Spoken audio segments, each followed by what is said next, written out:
Ready for me? Okay. My name is Janet Mitchell, and I'm from Oakville. About 7 years ago, I became sick, and I was ultimately diagnosed with multiple sclerosis.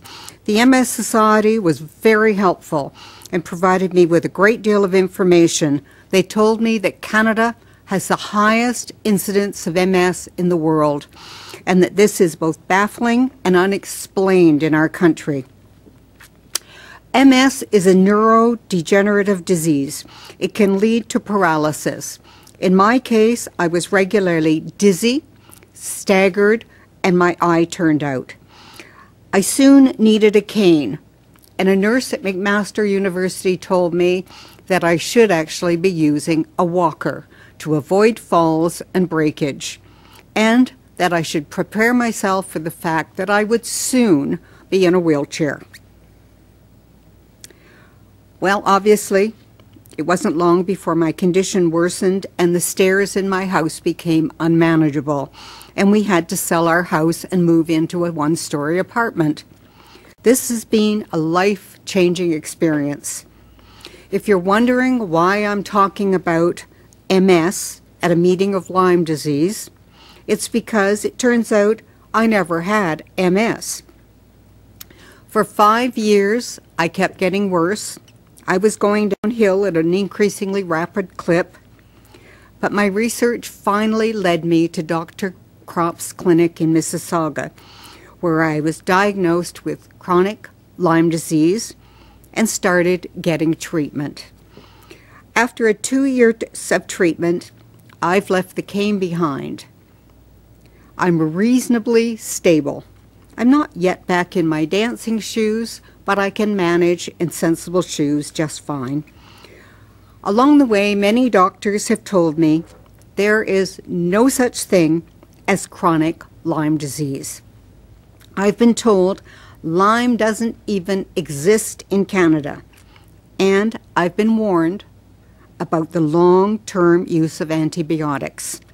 But I believe I'm proof that this is not true.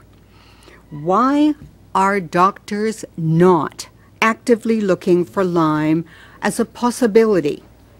If they did look for it as a matter of course, my life would not have taken its downward spiral.